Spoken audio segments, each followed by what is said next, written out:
What's up, everybody, and welcome back to the Reality Kingdom, where we put the real in reality or whatever. Period. I'm your host, Pharaoh Wong. We are joined by our wonderful co-host, Lee Wong, and our wonderful, wonderful co-host, Miss Josie. And Wait, I need to claim my Wong status because I was with her. Period. Okay, so Josie Ann, you've been here before on the Reality Kingdom, but this is the first time you're here on the Reality Kingdom as a royal court member, baby. You're in the kingdom, mama. Period, bitch. You got your little castle over here, mama. The crown over here. The scepter over there. Yes.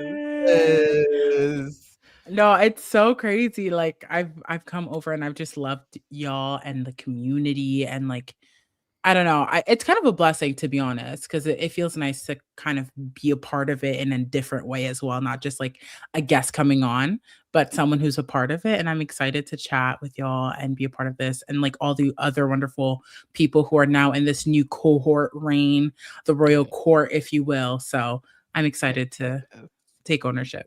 Yes, and we're excited to have you, girl. We're so giddy. We're so happy. It's so exciting. I don't know how to sit still. Like literally, I'm dead ass. I just can't sit still. I'm so happy. Oh my God. No, like I'm so excited to start working with all of y'all like in flux. Like it's gonna be so fun. It's gonna be so fun, especially because to have you here, it's gonna be great. It's gonna be great. I'm excited. And we're talking about my favorite show ever. So it's a win-win for me. Big Brother Canada, specifically Big Brother Canada 5. Y'all, because season. If you have never watched BBcan, this is like the BB6, BB7 of Big Brother Canada. 100%. The ultimate season. The season 100%. You need to watch. And so if y'all are new here, this is our Reality Rewind series. What we do is we have you guys, the kingdom, vote for the show we cover, any old show that's already existed, and we'll go back, rewind, rewatch it, etc., etc. This is not to be mistaken with BB Rewind. We do BB Rewind for Big Brother US. We haven't dabbled into BB Canada. BB Canada just won the vote for Reality Rewind. It got nominated. It won the vote. That's why we're here. Y'all, this was what? 30% of the vote was for Big Brother Canada. There were 10 options, and all of you hoes kept voting for this. So y'all better be here. Y'all better be here. Everyone that was in there mass voting multiple times, claiming your stake for Big Brother Canada, and thereby pushing BGC7 out of the way. You better be in here. You better be in here. Because y'all know I wanted BGC7. Y'all know I wanted her. So y'all better be in for Big Brother Canada. I'm happy that she won. Just like how I was happy Love Island won. Like, it was a show I wasn't expecting. But, like, I'm excited to talk about it. Like, that's what's fun about democracy. You know, you may get something you are not, like, the most fond of. But you could grow to love it. And we're here, baby. And I love me some Ica. So it wasn't much growing at all. I was set. Yeah, there was something to love regardless. Somebody in the chat asked the question. What did they say? What was the question? Girl. I can't see. Right. I know. Total Drama Simmer said, are you going to rate the players? Oh. Well, we decided against it. Mainly because half of the cast is chops. I mean, do we need to give Emily and Jackie and Mark and everyone and their mama 0s and 2s? Do we need to give Ica a 10? Y'all know Ica a 10 every week. Ica is a 10 every week. And reason number 2 also is, I mean, this is reality. And Reality Rewind, what we've done so far, when it comes to the cast, is it's a little bit more fun, a little more loose, a little more rewinding in time. So what we do is we do a cute little Abby Lee Miller pyramid, or we do a cute little tier ranking. So what we've decided is we're going to tier rank the girls instead of rate the players. So it's just, we're still in the Reality Rewind world. We want to be heavy on that. In the future, will there be a BB Canada Rewind? In the future, will there be something else where it's like we get a little bit even more into it and we rate the players? Maybe so. But even here, we're going to get into the feeds. We're going to get into the live feeds. We are still going to be reading the feeds. I've already read ahead a little bit. And baby Cassandra, You in danger, girl. You in danger, girl. The feeds open up to Cassandra getting dragged. Like, it's bad. It's bad. With that, speaking of Cassandra, I think it's a good time to talk about our history with Big Brother Canada 5. Josiane, what's your history with BBcan 5, Queen? As head Canadian on the panel. Period. Well, yeah. Come on, and I'm here to report for duty, okay? Period. Your favorite comedian's Canadian. My history with BBcan is great. Like I was there the first day it premiered. So when BBcan 5 arrived, obviously I was excited. It was the first somewhat similar all-star cast that we could ask for. We hadn't had an all-star season before. So it was like this kind of weird position where we had 8 returners and 8 newbies. In the grand scheme of things, I'm actually very thankful that it was the way it was because the season was just great. Yeah. But I was excited. I am actually wearing this Black and Saint shirt, which might be similar to some because this is actually Netta's company sweater. Ooh, yeah. After season 2, because I am a super fan. And so I was excited for Netta. I was excited for Ika. Those 2 in particular were my favorites. I thought Kevin was kind of cute, but I could drag Kevin a little later. I was excited. And obviously Gary. Yes. I was heartbroken after what happened in season 1. I remember crying. I was like, 13, 14, crying about someone being robbed. So I was just excited also for Gary to come back. And I kind of knew the preseason, pre-gaming that was happening beforehand. So I was overall just excited. Yeah. Wait, there was pre-game. What's that tea real quick? Yes. Wait. The girls were pre-gaming. Not that much. But it was mainly Kevin and Netta. Kevin and Netta pre-gamed a lot. No shit. I knew. And they talked about also Sydney and Bruno being involved. Bruno says that only his kids knew that, his family knew that he was going, but that's not what the rumor mill's saying. Ika pre-gamed with someone apparently that wasn't on the season, who ended up not being on the show. That was another rumor. And there are people who are supposed to be on the cast that weren't. Mitch was supposed to be on the cast. Godfrey was supposed to be on the cast. Really? So we got some people that were robbed as well. So I think that's what kind of ended up happening. And Ika didn't like half of the vets, most of the vets, if anything, which explains her reactions. Half the time they walked in, she rolling her eyes. She looking like literally. When Cindy came down those staircases, down. Ika almost killed her with her eyes. My God. No. My God. I didn't even know they had beef. What's the like? What is that beef? I don't even know if it's beef per se. I just think that I think when you do a show, you talk about other people, you get closer with other people. Yeah, and I think pre-gaming, Neha was also apparently supposed to be on the season, and she had a big hand apparently, and how some of the things shook up. And I think she also disseminated a lot of distrust. Yeah.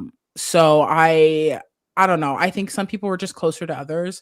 You have 3 people from the same season, and it wasn't that long ago. It was 2 years ago. So that's obviously going to bring closeness. But I don't know. I would say that Netta and Ika were friends. There's an old picture of them from before the season with Anil. And people use that as a relic of time because obviously the girls don't kiki anymore. But all that to say, it was kind of it's not comparable to the US, I'll say.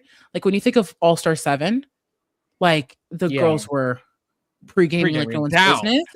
Yeah. But it came kind of to fruition after the season was over and people were a little bit talking about it, but I don't think it was as immense as James. Yeah. I'm so shocked, especially because they had all of these girls on call. Why did they not do a full All-Stars? I'm so upset that Canada has not had a full All-Stars. If they ever come back, that has to be the first season. Let's start with it. All-Stars, baby. But you know what? They're calling them second chancers.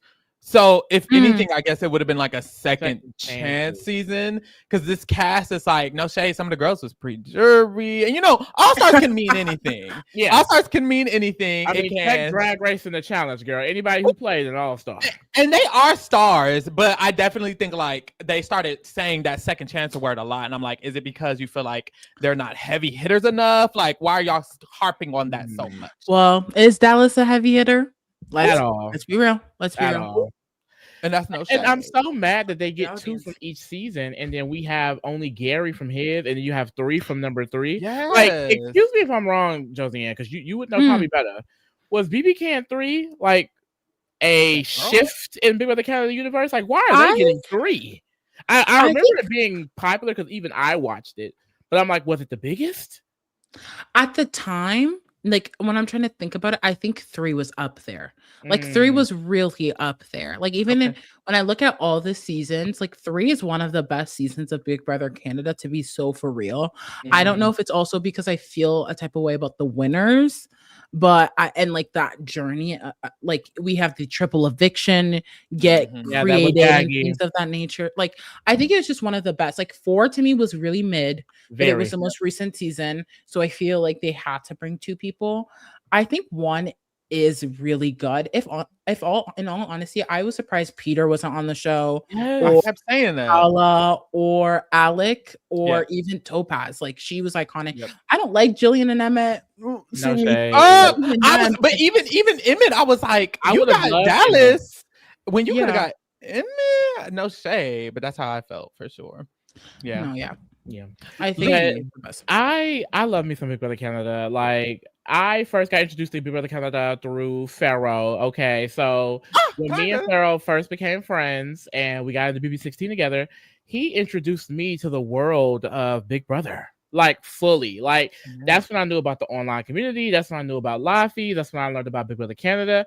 And I remember there was some website that I used to like download season 1 and season 2, and I binged the fuck out of those. Lived for it. I remember I watched BBcan 3 live. Then I fell off. I literally fell off after BBcan 4 because it was so mid. After Levita went home and that fake double, I stopped watching and I never looked back at Big Brother Canada. It wasn't until the BBPOC role and we started podcasting that I got back into Big Brother Canada. Yep. So I didn't watch for a while 5, 6, 7 at all, and then I went back and watched them. Of course, I binged like basically the full series. I want to say 2 years ago at this point. So I am just obsessed. I love the cast. I love Arissa Cox. Oh, that diva. The twist. We love her in this house. Like, I don't like to compare the shows because I'm from the US. I am slightly biased towards the US. Ooh. But I do like to look at them as 2 mothers. I don't have to compare mothers, because Big Brother Canada, she knows how to bring it. I mean, the entertainment, the casting, the diversity in the casting, even before the rule. Like, there's just so much it brings. Like, I feel like watching Big Brother Canada was the first time I've seen so many different diverse nationalities on television and like learning more about their culture. Like US television was not doing that for the longest. So the fact that Big Brother Canada had that, it just was like this new world to me. And I was obsessed with Gary, of course, obsessed with Netta and Ika, obsessed with Brittany, loved me some Sarah Down. I even love Cindy. I don't know what it is about this season, but from the very beginning, like Cindy was not taking my stand card anymore. Like I love Cindy and BBcan 3. Something about her immediately in 5. Maybe it was the Bruno. Too many mothers around her. She's getting overshadowed. You're right. You're right, low key. Because even Cassandra was a mother. I love good Cassandra came back. So I was excited to come back and watch this season, especially because I had already knew I could ran it down. Okay. So when I really got into it and was watching my mama eat it up, oh baby, yes. Like so all-time favorite season, like probably of all time. Like I just watched BB6. And I would say BB6 is definitely my favorite season of all time after rewatching it. And from what I remember with BBcan 5, it's up there. It's up there. Like not just BBcan, US and BBcan. Like it's up there. Yeah, North America all together. Yeah. My history. So the truth tea is when I got lead into Big Brother Canada, I wasn't there. I kind of fell off. No shade. I started with Big Brother Canada 1 and I fell in love. I heard about it online, places I shouldn't have been and you shouldn't be. And I heard about Big Brother Canada. Well, I heard about Gary. And I was like, who is this Gary cat that everyone's talking about? They just all love Gary. And so I dabbled. I watched the entire season of Big Brother Canada 1. And Big Brother Canada 1 is so beautiful. It's crazy how beautiful it is. It's like really just the cultivation. It just feels like this is what Big Brother is. It's so raw. It's so like like I don't know. Everything just felt real. Everything felt natural. Everything, it just felt so good. And then there was always like this campiness to BBcan that Big Brother US didn't have. I was like, this is it. This is it. So I watched Big Brother Canada 1, totally about it. Didn't watch, I don't think I really watched 2 or 3 live. I watched 4 live. I watched some of 3, and then 4, same thing as Lee. We both were watching, I believe, when Levita was winning those HOHs, and then Shari went home, and And then when Levita went home, I was like, well, why the fuck am I still watching? Like, I shouldn't even be here anymore. So I stopped, and then Big Brother Canada 5 came, and this was a big event. But I'm telling y'all, I don't think I finished BBcan 5 watching it. I think I started just getting updates.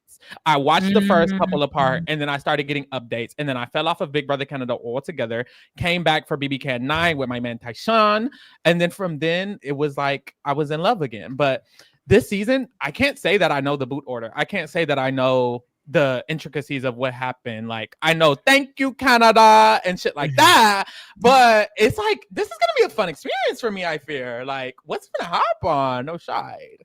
So yeah, that's how I feel. Ooh, not they in the chat mad. Somebody say excuse you.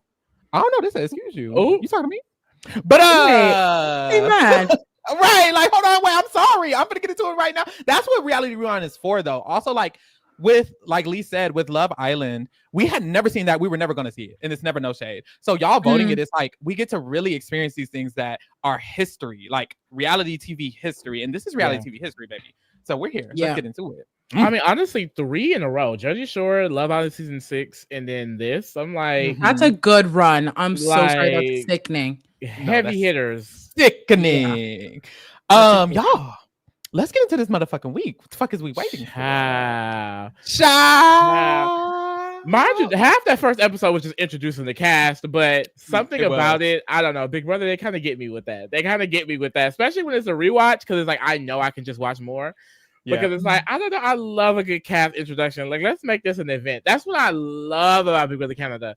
They make everything an event. Everything is an event. Everything has a story. We're on the BB Odyssey. Odyssey, bitch. Like, we're in the space. The storyline, mama. Out of this world. Period. Give me the context. Yes, I love a good context, mama. It's always cinema with them. So let's get into this motherfucking cinema. Starting off with the newbies. Who? Right. So we got 8 newbies. They walked in the crib. We kind of all have our vague opinions, ideas, whoop the whoop about them. What's y'all? How y'all feel? Matter of fact, I'm gonna start. When it comes to the newbies, I'm sorry. 4 of them, I literally don't know who you are. I could see Jackie, Dylan, Emily, and Mark walking down the street, and I'm sorry, I wouldn't know a thing. I wouldn't know a thing. But I feel like the other 4, you could say maybe even the big 4. Like Dre has a stamp in my heart. Dre, I will always, and even though I wasn't watching this season live, I will always remember Dre. Cause this ass that twerks, honey. Like, this is my icon. Karen is icon for obvious reasons. We saw it this week. Dimitri is literally Dimitri, and then William. And no shade to William, but I know William is the point. Like, I feel like there's 4 that I know, 4 that I really don't know. But overall, it's kind of like I'm almost not gagging, but it worked. So I'm like, I'm gonna let him have it. I think that's how I feel.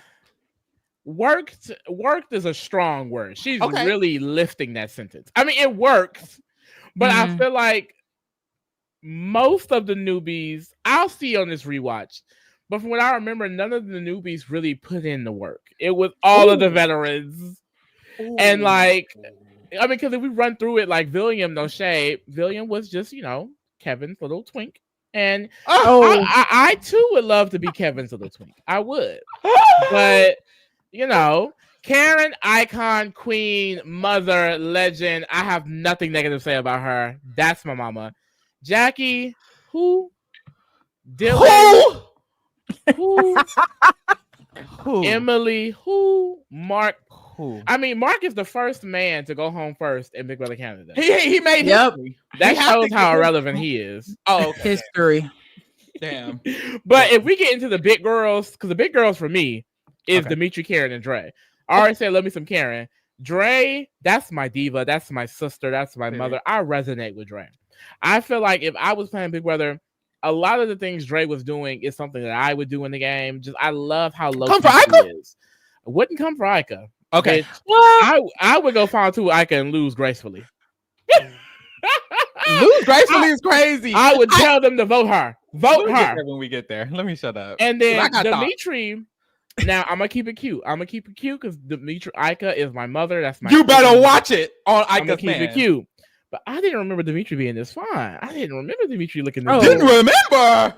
You'd be fine. Oh, I used to watch. I actually used to watch their YouTube. I need to get back into that. Same. I had a big watching their YouTube phase, and I knew that man was fine. I'm just like from that. When you see someone in their natural state, different from TV. It's different from TV, but when you see them in their natural state, you really know when a man is just a man. Ooh, I'm sorry, that's her man though, but that's her man, and we need her man, and we respect Ika will fight me. She would. I mean. Well, yeah. Jogan, what's your thought? How you feel?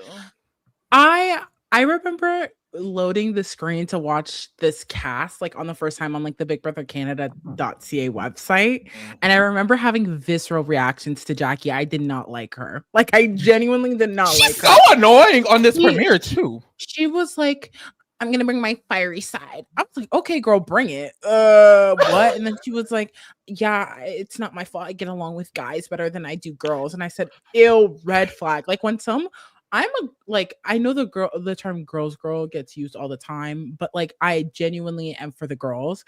So when someone says like I get along with guys better, like immediately gives me the ick. I'm not interested. I don't want to really hear anything about it. She kind of reminded me a lot of like some of the white girls I went to high school with. So I was just like, okay, next. So I remember having a visceral reaction to Jackie in a very negative way. William and Dre, I was excited for William because he speaks French. There's a big difference between speaking French and being Canadian versus being French Canadian. That distinction is very clear. He's Quebecois. And I do relate a little bit to that. I'm not from Quebec, but I'm from Ontario. So I was really excited for William because I just love when French-speaking people I relate to in that way, that capacity, come on the show. He is the first French Canadian to get on the show. One of the first people I remember watching speak French in an Anglophone area, which is something I relate to a lot as being Francophone and French being my first language. So I loved William. I was really excited for him. And he reminded me of friends I know. Dre, she's Cameroonian. So she was representing a lot of the friends I know. I have a lot of Cameroonian friends from my high school. And so seeing her, all of my friends, I remember my friends being so excited to get representation in that way. Oh, and good. That made me really happy because Canada, like, not to get into like the geopolitical things of Canada, well, but we're very like it's a melting pot country. Like, yes, there's Canadian culture, but Canadian culture is also learning from other people's culture. Like, I learned so much. I have so many Cameroonian friends, so I know Cameroonian food, their music, their things like that. So Dre to me was like kind of like a cousin that I was seeing on TV, or like a friend from like my friends, like my classmates that I was going to class to. So when we would come back and watch an episode and the next day be in class talking about the show, I just know how much she meant to a lot of people, and inherently to me as well, because she was a Black woman, she was African, but she also has that representation of speaking French and being from Canada. So I loved Dre. I was super excited, and her personality seemed similar to me. So I was like super excited for her. The rest of them, chop. I mean, Dimitri's love him down. I love him down. But like at the time, I was kind of just like, okay, he's just another guy, to be honest. And he is kind of Ken to me. He's just like Ken and Ika is Barbie. Like, do you get what I mean? Like, he has other things. He's great, and we get to learn more about him on the show. But like at the time, I was kind of like, okay, another man. And what? Karen was mothering from start. Her TV show package sold her even more for me.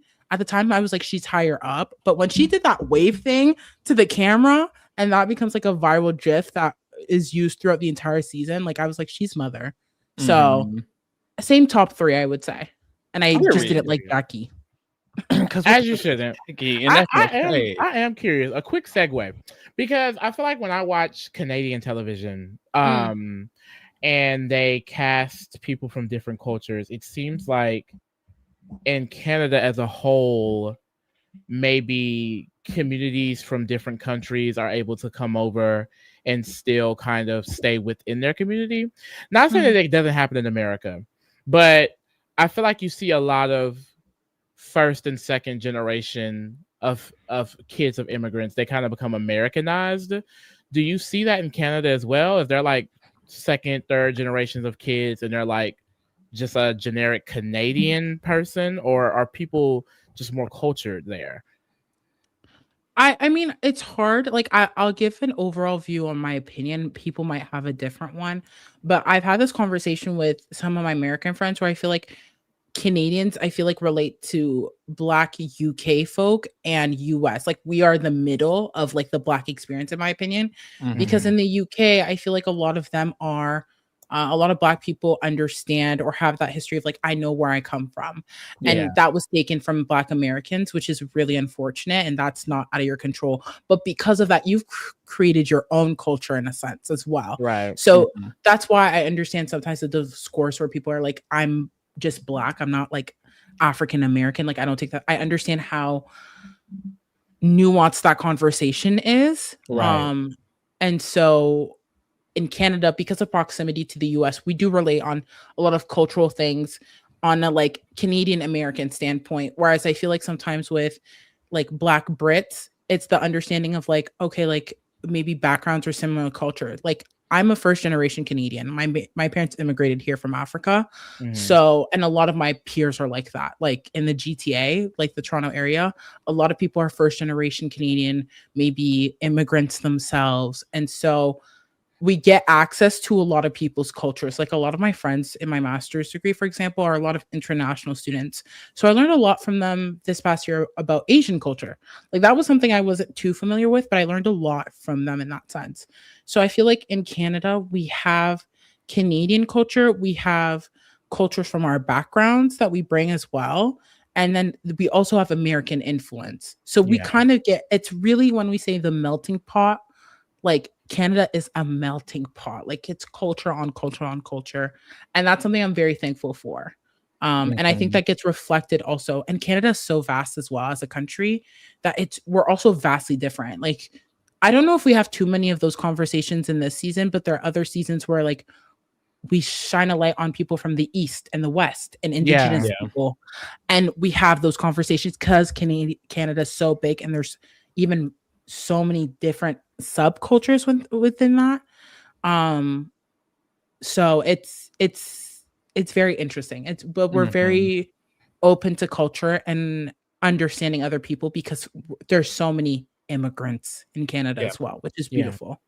Yeah. And that's so crazy because I feel like as a kid growing up ignorantly, I thought that Canada was just a bunch of white people, no shade. So that's fair. Literally like watching Big Brother Canada was the first time I realized, oh, yes, they're more diverse than America, it seems like. Like I never like you only think like, well, I guess growing up in America, you only hear America's a melting pot for all of these different cultures and stuff like that. And then you watch other international shows like UK, Australia, you can tell, girl, it's very but when I watch Canadian television, it's so diverse. And I'm like, why is that not talked about enough? Like they have so many different cultures in Canada. Like it's so interesting. Even though y'all are this close, there's still like a divide in like how much we know. Yeah, very much so. It's very interesting. I also just feel like it's cool how Canada always was, I guess because it's just more of a known thing in Canada to have so many different cultures. The fact that there is someone who is French in this season and someone who's Cameroonian in this season. And then I'm looking at the Big Brother season in US that was going on at this time. And it was Big Brother 19. Big Brother 19 was going on the same exact year that Big Brother Canada 5 was going on. And it's like comparing the two, it's like it's not even excruciating amount of diversity in this cast, but it's already just so much more, and they're pushing so many more boundaries that US ever had up until that point. It feels it's like it's so rare for the US to dabble into other stuff. And even if you compare Big Brother season 5 to Big Brother Canada season 5, and I know it's different times, but it's like, ooh, like it's just so different. But like BB19, it only had what, Dominique and Ramses and Josh as like the diversity people for the season. Alex. I feel like and Alex. So it's like of a 17 player cast, I believe, you know, you see the percentage and it's only like 4 out of 17, and this season has 4 as well, and or 4 or 5 as well. And when you're looking at the PLC, and then you get into the fact that there's French people, there's people who are older, it just seems so much more Persian, there's Greek people, it just seems so much more extensive than Big Brother. We're at the exact same year, 2017. So I don't know. I just found that very interesting that Canada's a lot more open to that, it seems. Yeah, and I also want to say Karen did influence the casting of Kevin on the season. Like Karen kind of like showed out for like older people. I feel like US did a good job in the early seasons. Like Rennie was iconic. I'm sorry. Yeah. Jerry, polarizing character. But those two people in season 10 are anchors, in my opinion, as to why we get the season that we do. That is so great. Not BBcan, but Big Brother 10. But Karen at the time, like she was like the first like older house guest in a long time that I felt like had the space to do what she did, and that's why she's so iconic, because they gave her a chance. And I think after Karen, we see that precedent in the US, as Canada has always been kind of doing the older person, but like almost like validating them. They don't have to be the first boo. They can entertain the masses. So when we talk about diversity, also like diversity of age, like she eats. Karen does a really good job at representing that community as well. Very much so. Yes, when she went to that first situation, she's like, "This is for all the old people that love this game." It's such a moment. I love it. We love Karen. And then the vets start coming in. They bring the vets in one by one, very iconic, like very, very, very giving them the moment that they deserve. And no shade, the newbies weren't clapping hard enough for me. Like a vet would come in and they're just like, "Oh, hi, baby." Ika. As soon as I saw Ika, and I understand.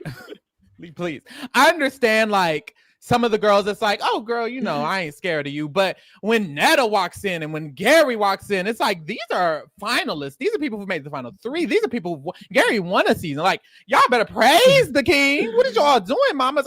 They wasn't hype enough for me. I guess they were getting scared. Because they probably had no idea. So when they're seeing them, they're like, "Hold the fuck on." Wait, but no shade. Because someone mentioned in the chat, Xavier said Netta's pose here is cute with the leg up. No shade. Why are all the girls eating their pose? Like, no, Cindy is eating the cute little. The girls are taking it. The girls are taking it. And Gary said, not forget Gary. Gary not playing with you hoes either. No, Gary is stomping on the hoes. Gary's stomping on everyone. Bruno looked like he ready to fight. Oh my God, Bruno. Anyways, let me cue my comments. That's Pharaoh man. That's Pharaoh man. That's not Pharaoh man. Pharaoh feels like Bruno has a pretty face sometimes. Bruno sucked in season 3 and 5. That's all I'll leave it to. Yeah. Now that's T. Bruno I will say, like, so annoying. I don't know why the fuck he came back. Like, even if they had to get 3 from 3, don't know why. It's because Canada loves him. Canada loves him. Really? Like, Bruno got cast. It's so weird. Like, how can I describe it? I feel like when, for example, if I were to come on the Big Brother house, like, you can mark my words, if there's someone from the East Coast, I will be taking them out, because that is a person that the Canadians love. Like, the East Coasters ride for their East Coasters. And for some strange reason, for season 3, it just seems like they love like, he wasn't single dad, but they love the dad. He was a dad. He was doing it for his kids. Girl. Like, blah, blah, blah.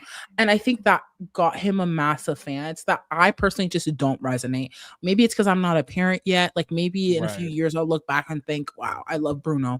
But him also doing what he did to Sarah during that triple eviction. Like, for me personally, like, after that point, Bruno is a chop to me. Like, before that, he's in the weird alliance. I don't know. I'm not a fan of Bruno. I'll leave it at that. No, I wasn't a fan of many people that season. Basically, everyone against Cindy, Brittany, and Pharaoh. No shade, but like some of them had redeemable qualities. Like I don't hate Kevin. Like I don't mind Kevin here at all. I like Kevin. The girls I could not get into. What was Peely?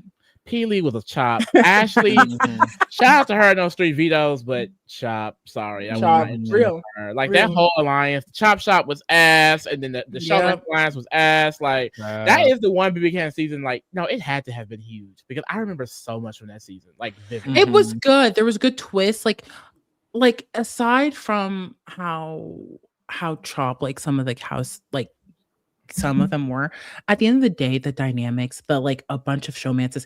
Kevin was, I don't want to call him a WHORE, but he was, you know, he was macking on left, right, center, Johnny, you know, Ely. And I kind of lived for that though, because it was nice to see like someone kind of be fluid and fun. But like those were there's just a lot of things. Like I think it struck gold in the showmances category.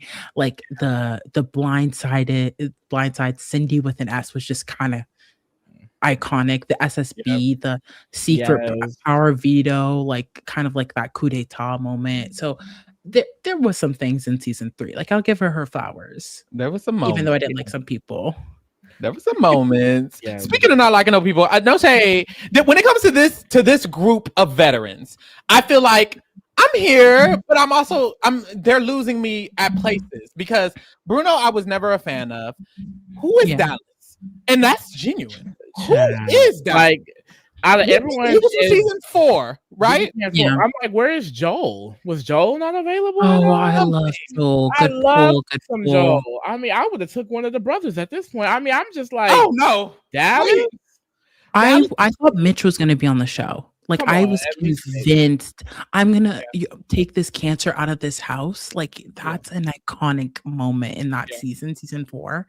And I think he dropped, and I think that's why Dallas is on the show. But if it's like second chances, Mitch makes so much sense because, and not just Mitch, but they're claiming it's a second chance thing. Oh, well, maybe I'm just stuck on it, but I think it makes so much sense because Gary, that whole situation with him losing and Netta getting cut at final 3 and Bruno going in the first ever triple. It's like, wait, Kevin went in triple too, right? Who went in triple?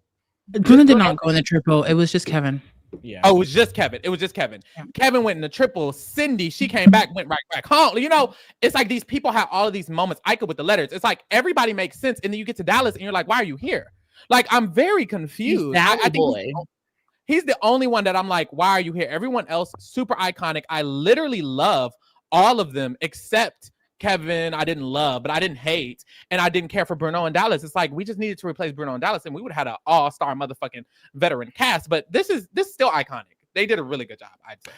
And I would say, I don't know if it's because I hate the way he goes home this season, but Gary, I love to see him, but I almost wish he was not on this unless it was a full all-star. You better not blast him. Unless it was a full all-star, because I'm just like, I feel like he's someone that benefited the least from it being half and half because there wasn't much room for him. You know, we'll get into it as the weeks go by. I feel like it's hard because I think because Gary and Netta apparently also had drama, and if Netta's pre-gaming hard, like because Gary was the host of the sideshow, and apparently some behind the scenes stuff happened during the sideshow between Gary and Netta, which is why they don't get along. And so like that whole like concept of like the vet alliance happening, like everyone kind of knew that it was a sham because they all had like some tension amongst each other, and I think that comes across fairly early on the show. But yeah, I don't know. I feel like Gary should have been on, but at the same time, like I think this showing doesn't take away from the first season. Yeah, and the work that they put in. No, I definitely. I think every single one of them like lived up or maintained their legacy in a way. I could just shattered hers. Oh God, dude. Oh my mama. But no, we'll get to the week when it happens. But I love Gary. I really, really love Gary. Like I'm someone too. When I watched BBcan 1 for the first time, was in tears, crying, just at his final two speech. Like he was talking to me, you know? Yes. And it's just like, damn you, Topaz. God damn, just so gorgeous. Why would you how you fuck that note up, Topaz? How you fuck that note up, Queen? I can't, and she'll never live it down. We're talking about it in 2026. Well, finna be 2026. Like I can't. I was excited to see Cassandra. I love me some Cassandra. She's a really fun personality. No shade. I'm not shocked about what happens, only because there are certain people who are really good at Big Brother with the cast that they're in. I think Cassandra's one of those people. And that's not to be shady. I think she's impressive than more than half people. But there are some people where it's like, you know, like we just watched Diane and BB5, and we know what happens to Diane in All Stars. Yeah. You know, we watched Allison and BB4. Yeah. You know what happens to Allison and All Stars. Some people just need a certain cast. Not everyone can, you know, do it all the time. You know, Bruno, Chop, Cindy. Like I said, for some reason, Cindy just wasn't getting my stand card. Netta, love me some Netta. Love me some Netta. Now, I don't want anyone to get confused. While I do love Ika, and gun to my head, if I had to choose a side, yes, I would choose Ika, but love Netta. That is my queen. I'm so happy she won Traders Canada. If you haven't watched it, please watch it. Watch it. She is the deserving winner of BBcan too, and I also hate what happens to her this season too, because it's just like fuck, like goddamn. But hey, icons have to fall for Ika to rise, and I'm fine with that. Didn't need Kevin, but I don't care that he's here, and I agree with Dallas. But let's get to the main character. I mean, Ika motherfucking. We saved the queen. For last. She has to be one of the best cast choices in Big Brother history. 100%, probably equal to Devon, honestly, in my opinion. Maybe like, above. Both of those women are so special in my heart, but Ika, good God, the things that she did to this season, the energy that she brings to the show in general, the like we're watching Survivor Nicaragua for the rewind, and Nyanka is so this as well, where it's like I love a personality that can be real, be themselves, be in drama, but also be strategic, be entertaining, but also run the game, you know, like just a well-rounded player in all fronts. You're a personality and a really good strategic player. Like Ika is just wow. Wow. Wow. I love Ika so much. Like I know I'm wearing a Netta sweater, but like genuinely, Ika's the first person I think I ever stand. Like I like genuinely like, or at least Black woman or someone I felt similar to. Cause I remember really liking Dan in season 10, but I didn't watch his season 9. I think Ika was the first person in season 2. And I was like, oh my God, I'm obsessed with her. Like, I love her. I love this woman. I feel seen. And I actually have this archive picture of me going on Instagram Live with Ika when I was like still in high school, like a baby. And I'm talking to her and I remember crying after. I was like, I can't believe I just spoke to Ika Wong. Obviously now I recognize that these are people and I'm more mature. Like I'm 24 now. But at the time I just remember being like so enamored by her and like loving her. And so her going on this season, I just remember being like, oh my God, like we get to witness greatness again. And when she wore her pink dress, I remember sitting there and being like, now I want a pink dress. I need the exact same dress. My body is not as tea as hers, but I need it. I want it. And so seeing her, it was so great. And I remember voting for her for the power. I split my votes between Ika and Netta. I remember. Ooh. She's such an icon though. Like everything. It's crazy. I've never seen someone ever in Big Brother history like come back and be able to do what Ika is able to do. But it's because she's unique. She's just Ika. You can't ever be Ika. Ika is Ika, and that's it. No one can ever touch her, beat her, or want. Ooh, I got excited. All of that.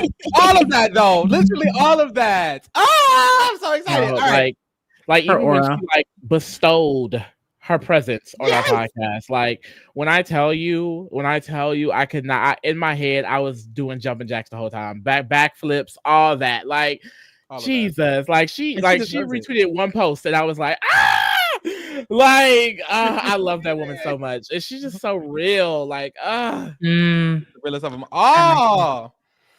Okay, let's get into the motherfucking week. because we've been gagging about the cast, we've gagging about the girls. Let's get into this motherfucking week because Karen put this week on the motherfucking on the floor. She did. As you see on the screen, Karen is the HOH. She nominated 2 of the newbies, Dimitri and Mark. Bruno wins the veto. The nominations stay the same. By the end of the week, we know who goes home. Let's get into that motherfucking tea. Now, we got in the house. Everyone walks in. You know, some of the vets are seeming to allegedly gravitate towards each other, etc., etc. And we immediately get to the HOH competition. They're like, pair up a newbie and a vet. Both of you guys pair up. Was this their way to make sure a vet had control? Because you know what they try to do when vets are in the game. They're like, we want to make sure they're kind of safe, bitch. Was this that or what? Because Cindy said Karen can have it. No shade. Like she didn't take that HOH. Because no matter what result, a vet would have had the opportunity to choose to be HOH because they're all there. You feel me? So I feel like it was low key giving that. No shade. Low key.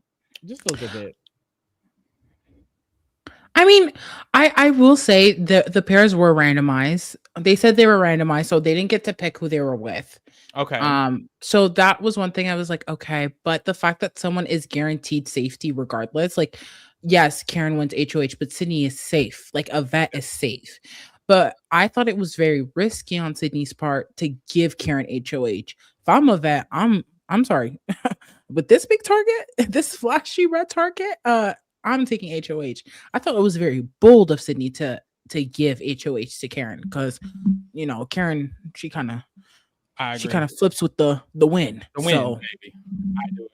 I do agree. But I mean, it was iconic and it kind of worked because it came down to Karen, Cindy, Ika, Dre, and it was Mark and one of the boys as well, right? Wasn't it Mark and Dallas at the end as well? And when Mark and Dallas fell, they made them promise to keep them safe. That was clearly a lie because Mark ends up going home. But when it's Ika and Dre left and they're looking at Karen and Cindy, they're like, look, promise me one of y'all are taking it, because the rules were you could give HOH to anybody. It didn't have to be someone within the duo. They're like, just promise us. And Ika made them promise them. And then they did. And then Cindy gave it to Karen. And I was scared at first, but I feel like immediately we see Cindy control it, because literally damn near the next scene, we see Karen and Jackie, they're talking. And Karen's like, I want to nominate the heavy hitters, the big brains, the big muscles. It's giving Netta. It's giving Mark or Dimitri. It's giving maybe Kevin. It's giving that.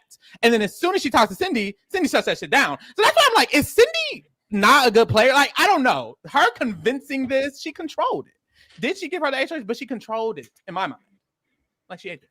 Yeah, no, I think that she really had some say so during this week. I mean, as much as she can. Karen is off her rocker just slightly. But in a way, too, I think Karen is a super fan of this game. And I think her working and being around these all-stars really influenced her as well. I think in her mind, she was like, I want to take out 2 big targets. I do think a part of her probably considered the newbies. I mean, the veterans, but at the end of the day, we saw how far she got by making this move in the beginning. So I do think there's something to, you know, maybe working with the veterans. We saw that in BB18 as well. They were able to build that really big alliance at the beginning of the game just based off of people wanting to work with the veterans. Like, that's something that's really smart, because in every season of Big Brother where there's veterans, where people have returned, they've either went really far or won the game or somehow had a big influence in the game. So I can see why she would want to stick with them. I know if it was me personally, I probably would have said fucking and threw 2 of them up. Like on some like I like you, but I'm taking out a veteran. So which one should I take out?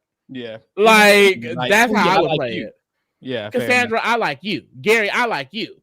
So which one of the other ones you want out this week? Because I'm not taking out a newbie. That's true. It's hard because I don't know if I believe what Karen tells Jackie. Like, we didn't get the feeds, but like Karen and Jackie from like start of feeds were like fighting all the time. They don't like each other. They did not like each other. And you get that sentiment later on in the season, but like they didn't like each other. So I sitting back and watching, I'm like, is she being sincere? I don't know, because feeds weren't on. Like, I can't really take that at face value. But to your point, Lee, like, I feel like when vets come into a game, they're playing on a different frequency than people who are playing for the first time. Like, vets are talking to each other like, okay, how do we think about this logically? Like, what's the next steps? Like, how do I go about this? Like, pretty straightforward because they know that they don't have like time to waste. Whereas newbies are kind of like, so what's your favorite color? Like, I don't know, like still playing like this early game. And so I feel like Karen kind of jolting it. Like, I feel like that's why the newbies kind of flop because they're still playing on a different frequency than the vets, which allows them to kind of play in circles. And so it makes sense for Karen to stick with the vets. Like it to me, if you want to play the game and you're a fan of the game, like I can't blame you for wanting to stick with vets who are also playing the game pretty early on because they don't have a choice. They can't start walking. They have to start running. Like it's a long game, but they have to start running. Mm-hmm. I do agree. And I think at the end of the day, it is a good move for Karen, truthfully, because the vets don't like each other. It seems like the only person who really wants the vets to stick together is Cindy. Maybe it's because she has the connections with her season and some of the connections with the girl. I don't know, but she genuinely seemed like she wanted the vets to stay together because when Karen is throwing out vet names, potentially, Cindy's like, or the boy. Like, she genuinely is convincing her of that, where it's like, no shade. It seems like Kevin and Bruno are trying to flip the votes against Cassandra and Garrick, and they're making lies about this, and Cassandra's lying about them. Everyone, all the other vets are like coming at each other. Cindy's the only one that it seems like is genuinely being able to cohesively work with everyone. And I think that's why she gets in the position she gets in by the double eviction, where it's like all the vets are still feeling like they can use Cindy in some way because she's the one who actually is genuinely trying to keep them, I guess, together, for lack of a better word. So maybe her being the HOH was the perfect person to convince Karen to not do any of them, because no shade, Kevin would have probably been like, well, I mean, Cassandra is right there. You know, like the other girls probably would have said other things, but Cindy's like, girl, no, do the boys. And I love this 180 with Cindy because I feel like we didn't really see, she had her moments at BBcan 3 for sure, but overall, I don't think you would peg her as like a strategic player. So seeing her like, seeing someone in general like learn more about the game and then come back and play it and kind of, you know, have a more steady hand, it's a little bit more interesting to see because you could tell she's trying to be methodical instead of just doing, you know, throwing stuff at the wall. Very much. I think that's the difference between everyone and Cassandra and Dallas. Like, I didn't really get to talk to them, but they had just finished playing season 4. That's not a lot of time to process the game you've played and really analyze, okay, where did I go wrong in my season? Because in my opinion, Cassandra and Dallas both played the same game they played not even a year before. And whereas Cindy, for example, it's been 2 years, but it's 2 years. You have a year to like decompress and you can maybe watch back the episodes. Then you could think, okay, how can I better myself? I think Sydney had a very true understanding of how she appeared on season 3. I mean, she kind of clocks it in the intro. She was like, I was annoying. Yeah, girl, you were annoying that first week. Cindy with an S. Like, that's why she got put up on the block that first week. Like, she did not do herself any favors. So I think going into the game, she is aware of that. Like, she specifically, I think, is very aware of how she came across and what she needs to do to win this time. So someone like Cassandra or Dallas, they don't really get that time, and that's why I think they end up where they end up this season. Yeah, it's interesting that you say that because it's not just Cassandra and Dallas in the history of Big Brother. Every season where there's returnees and the returnees have just came back, it's such a replica of their previous game. Like, we're going to do BB7 Rewind later next year.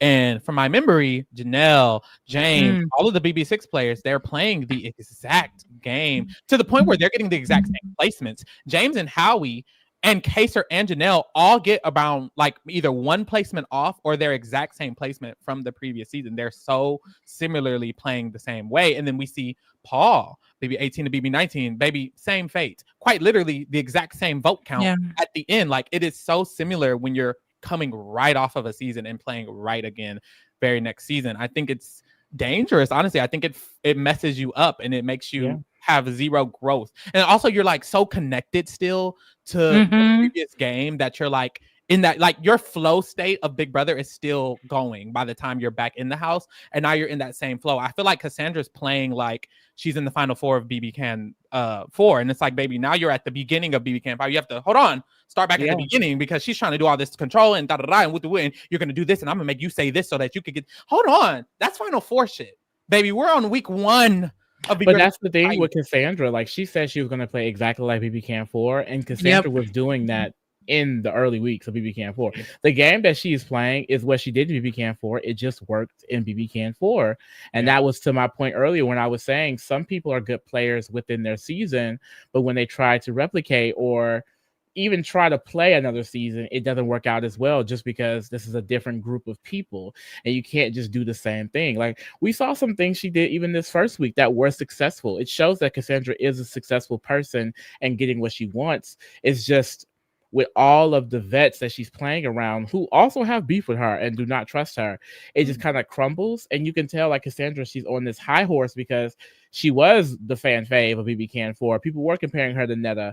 So now she's in this house with Netta, you know, and playing this game. I think she got caught up in, like, not the fame of it all, but I think she was still caught up in that BBcan 4, like, I'm a favorite player. Like, I'm a fan favorite. Like, so I can come in and basically do what I just did and probably do well anyway. I don't think that she was really thinking out how she needed to play this specific game. She also apparently had like started like going against the vets like pretty much like week 1, week 2. Like, she was pushing Bruno like pretty early on, which I don't blame her because she was free gaming with Dallas, and apparently Dallas found out that Bruno was on the cast and hoopty whatever. But like she benefited in season 4 of Tim, who had played the game, who had digested the game. So I think Tim comes in and helps Cassandra, and by the end of it, she's kind of like been taught everything she needs to know, but there was guidance there. Unfortunately, no one here is going to hold her hand because they expect her to know better. But again, she had guidance. And at that point, she had her footing towards the middle end of the show, which we get the Cassandra that we know and love and see her for like the strategic aspect of her game. But it didn't start that way in the beginning of the show. And because I think no one is like holding her hand, I think if anything, they're going against her quite early on. I think that's why we see her demise happen the way it does. Yeah. But also some players just work better in a duo type of situation. It seems like when her and Gary, for the one day they were cool, when they were cool for that one day, it seemed like that's when she was able to control things, where she's on Gary's good side, when she's able to bounce ideas off of him a little bit for the 1-2 rounds that we saw that happen, or the 2 days we saw that happen on this first little part. It sucks that we don't have the feeds to really see all the intricacies, but it's like when they're like going back and forth about how they're the two who want Mark to stay, and then by the end of it we see that Mark is staying. It's like, I'm sure her having that confidant in Gary, at least at the beginning, helps, but by the end of the week, baby, you don't have no confidant. Don't nobody fuck with you, including Gary, because of, you know, the stuff that happened. So it's like maybe she needs just a partner in crime, and that helps her game as well. They did have an alliance though. They were called the Tortoise and the Hare, and it's based off like a show. Obviously, Cassandra's the hare because they run and they go quickly. Slow down. Yeah, and I think that alliance name kind of explains both of their games fairly well, and why both of them ended up in the positions they ended up in, which is quite interesting because they're two extremes. Yeah. Ciao. So Karen Noms, Dimitri and Mark, of course, and then before the veto, there is this moment, and I thought this moment. was really cute before the veto, because I feel like it shows who of the newbies can do anything. No shade, but Dre goes to Karen and she's like, well, girl, what if the veto is you? What are we gonna do if the veto is you? She's feeling her out. And multiple things I love about this. One, Dre isn't just telling her, baby, you're dumb as fuck, why you didn't put up da da da. She's just simply asking her what's the plan afterwards. But I think it just shows how careful Dre is, and hey, not careful enough, we see. But in this moment, it's like Dre is smart. Dre's doing things that I feel like could benefit her. If the veto is used, Dre don't need none of the newbies to go home. She really does need a vet to get up on that block. And I love that she's trying. And it seems like maybe she's the only one trying. And I feel like that's an indicator of everything else we see. It's like, where the rest of y'all at? Jackie, where you at? Dylan, where you at? Emily, where you at? William in the room, not saying nothing. Like, I need y'all to say something. I feel like I really like that Dre is the one who's like, well, honey, let me touch you on your shoulder real quick, because I don't know why you're targeting us. You need to be targeting them. I thought that was cute, personally. She ate. She ate. We get to the veto. Bruno wins the veto competition. This was this a classic one? Was this a class? Do they do this often in BBcan? That iteration, no, but like they love to make them like go down in cold water and like run back and forth. Like they love to make them run back and forth and involve some water. But I think this competition shows what experience does. Bruno knows not to get your face wet. Like that was the one thing Bruno was like, and I think that comes with experience. He's like, I'm not going to get my face wet. Like running back and forth is great and all. I'm sure he could also do that, but like the point is to match the emojis to the wall. Yeah. Like that's the thing. If you can't see the emojis, how do you expect to win? Like, yes, you could run back and forth. It don't matter. That's not the point. And then you have to flip it around and then do a puzzle. Literally. Some of these people are not the smartest tools in the shed. Literally. So might as well just take your time and be strategic and smart about it. Very much so. He ate this up. He did this one little thing. Is Bruno a veto? I'll give him a 2. Is he a veto person? I don't know. Bruno does win competitions in season 3. Oh, okay. To my dismay, because that one veto he won and took off someone off the block. To this day, I hate that move. I wouldn't call him like a comp beast, but he wins competitions. Like he won. I'm trying to remember. He won that like OxyClean one. He had won the power veto that took someone else off the block. I think he won like 2, like maybe 3, 4 competitions on his first season. Here and there, I guess. Yeah. So this is when we see what's really going down, because the veterans, they're the ones who really have the control. They're the ones who know how to play the game. And very quickly we see what it seems like is Kevin and Bruno, they have a conversation. They're like, they would prefer Mark to stay. They feel like they like him more. They're relating to him more. They have a better game relationship with them. Meanwhile, Cassandra and we find out Gary are like, well, we are closer to Dimitri. Cassandra feels like she can run Dimitri, use him as her meat shield. Very much so. I could snatch that strategy up from her. I feel so bad because if Dimitri was not in the house with his literal wife, like this could have actually worked for Cassandra. Like he did exactly what she wants him to do in this scene. And it's like, that's so crazy how he just followed her direction. Like she literally told him to start an argument with somebody. Yeah. And he's like, fuck it. I'm gonna go do that. And it kind of did something for him a little bit. Like, so I'm like, it's just interesting that she does have this kind of control so early on. If she was able to, like, I think make it work with Ika, then it could have been something, but Ika do not trust her ass. I don't know. This is kind of like also one of those scenes where I'm like, feeds. Like, I don't know how much that played into consideration with Dimitri staying, like that fight with Dallas. Like, I don't know how much of an impact it really had on the boys. Like, did the boys see that and go, okay, well, he's not coming for us, he's coming for Dylan? Or did people think, okay, that looks a little weird? Because I love Dimitri, but he's like, I'm gonna shut you up. I said, what? That's how you be for people? Like, I don't think Dimitri has a mean bone in his body, genuinely. So that whole fight is ridiculous. Like, it to me didn't seem genuine because it wasn't. Like, he genuinely didn't have an issue with him. He was just playing the game. So I'm curious how much of that actually paid an impact. Like, I would love to ask someone who was in that house that could tell me whether or not that truly had an impact. But I will say, to Ika's point, like, I think the edit makes it seem like Cassandra really does control Dimitri and she gets her way and that's why he stays. But like when the feeds were on, I remember Ika being the one who truly flipped the vote. Like it wasn't on Cassandra. But they kind of give her credit for it in the edit. It makes it seem like Cassandra masterminds Dimitri saying. She does mastermind that move for sure. I can't take that away from her. But I don't know how much of that influences Dimitri staying over Ika flipping the votes last minute. And that's why it was so close the way it was. Yeah.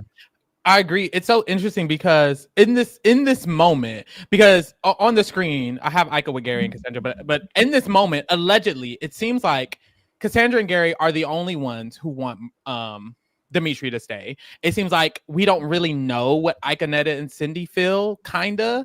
And then, of course, Kevin and Bruno are wanting Dimitri gone, right? And then Cindy goes to Cassandra and Gary, and she's talking to them, and she's like, "Baby, everybody kind of just wants." Ooh. And Lord.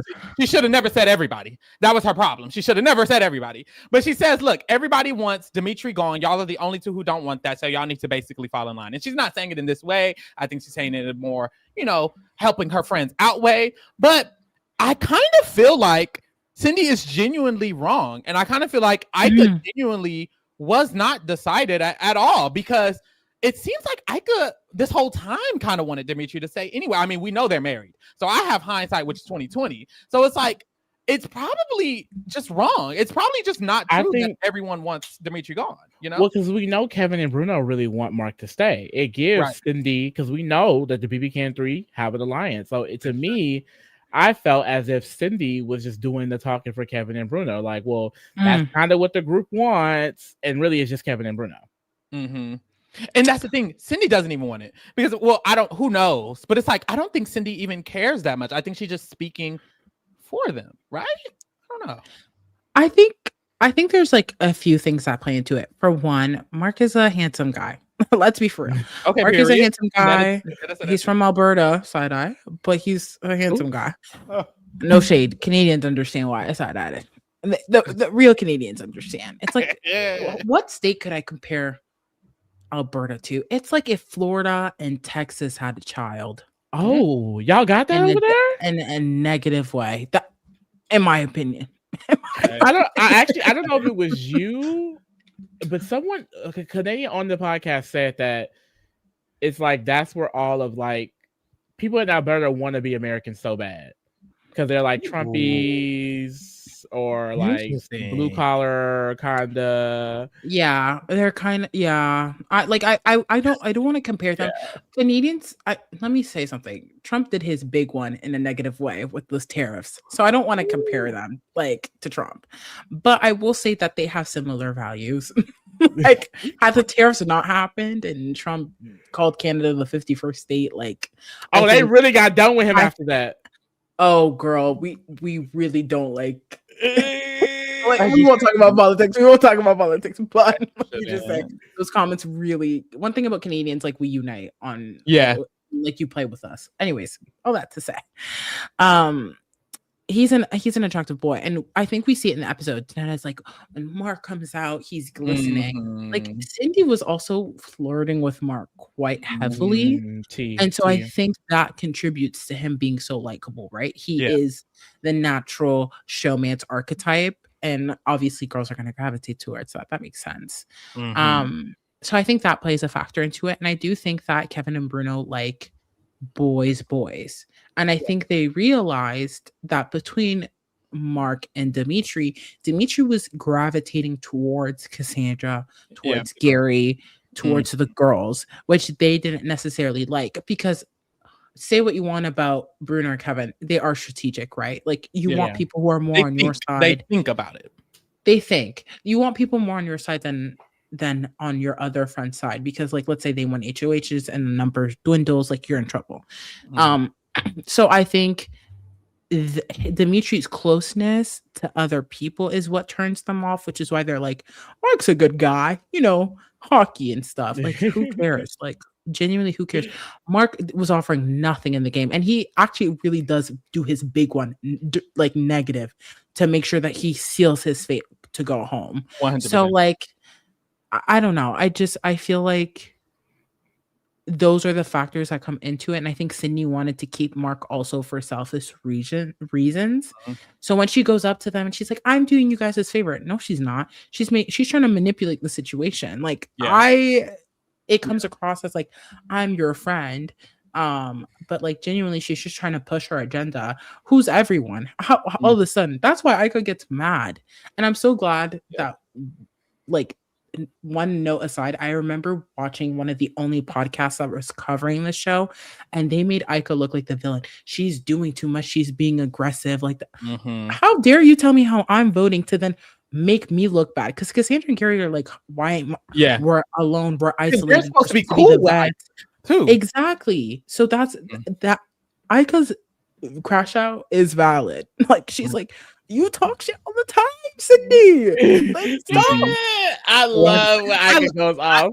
I love that Ika's able to go off without it being such this big thing, but I also think that's the pro of there being diversity here, because a lot of people, Ika would do that because Cindy is also a person of color. She's around person of color. She works with people of color all the time in the games, so it's like it's not something to where she's like, oh, Ika has to go da da da. You know, the way that people would turn in Big Brother Canada too, the way people turned on Ika so fast, like the way that it's a big shift when it comes to any black person quotations going off or quotations blowing up, whatever the word they want to use. It's like, baby, different people from different cultures just communicate differently. Ika checked her real quick and we move forward. Like, no shade, like it wasn't nothing crazy. And I feel like even people who are watching are so surprised and shocked. Like there's times where Big Brother 23 was happening and there was an argument between Tiffany and Big D, and they're like, well, they're gonna all go home and they're gonna target each other, da da da. And it's like, it's just doesn't work the same way in every single culture. And that's not just with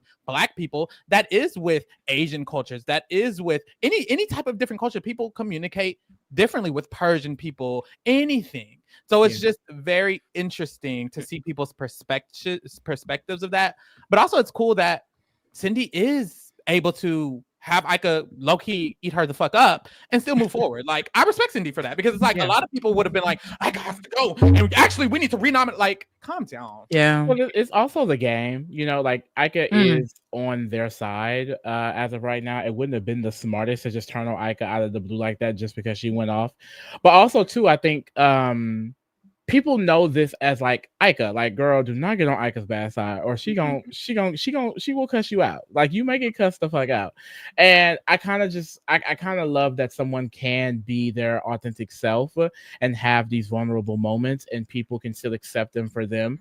I wish this was something that could be accepted, I guess, across Black women in every spectrum of the reality TV world. Because I know, like, even on BBcan Canada 11, when Kuzi was talking to Renee and she said, shut up, Renee, sit down. Everybody was like, oh my god, she's so rude, why would you do that? They were like dragging her for that. I'm like, girl, what? She need to shut up and sit down. And then she shut up and sat down. Okay, the fuck? Renee, like, it's so annoying. But I do feel like Ika, she is allowed to be herself in a lot of spaces, and I love seeing that with a Black woman. Like, you can be you and people are not going to start throwing out all of these weird statements because of it. Now, that's not to say she doesn't receive any like microaggressions and things like that, because there are weird statements that do get said. But for the most part, like, I know when the argument happened, the audience laughed, because I feel like they know, like, okay, this is Ika. Like, she's gonna go off on you real quick. Even Cassandra and Gary laughed in the room while it happened. She looked at them. Sydney was gagged. She looked at them for like I don't know what Sydney was doing, but she looked at them, and Cassandra was like, and she turned to Gary, and Gary was like, yeah. Oh, is this too, Zuderman? BBcan is more cutthroat. They always fight, yell, and move forward. That's kind of a thing too. Like, the culture of BBcan is kind of like, y'all can get into an argument, a screaming match, and then boom, the next day. It's a lot more reality TV like than BBUS. I feel like BBUS is a lot of game, less reality TV. BBcan is like, we can do both. I think BBcan also just like American culture. Like, once people get on Big Brother, they're like trying to be the next influencer, or some people were influencers and come into it. Canadian, like, even like the idea of paparazzi, like that concept isn't really a thing in Canada. That's why celebrities love Canada, because they know they're not gonna get like attacked by like 1,000 paparazzis, because that's just not the thing here. It's just not. And so I think that even the idea of like people thinking like they're gonna come on the show and then become influencers, like, yeah, sure, people do it, but it's not really a thing. And so I think that's what makes people want to be authentic and not care. Like, that's why people on Canada can kind of just like be themselves and not think about, okay, can I get followers after? Like, I don't feel like it's necessarily a thing here. Like, people kind of do it for the sake of doing it and not necessarily because I want to be famous. Like, obviously there's elements to it because we're on TV, whatever, but I think that's also a big part of it. I agree. I feel like we see the same thing in Survivor Australia, where it's like, these people know they're not here to become this, like, I feel like Boston Rob or Parvati of like, all-time Survivor people. I think they're here to be the biggest on Survivor Australia, and that means that they probably won't have this many followers and this much praise, and the American audience may not know them, but like they still want to play to their heart's desire on a show that they've always loved, and it's like you can just see that radiate through the screen, and I love that. 100%.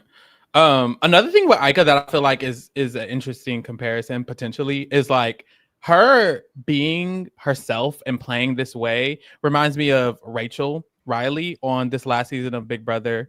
It's like me being this way makes people afraid. You don't want to cross me. You don't want to come after me. You don't want to ever nominate me. And we saw how long Rachel went without getting she literally went the entire time she was in the season without getting nominated, because it's like you don't want to cross this person who is being so actively just themselves. They don't care to target you outright. They don't care to call you out outright.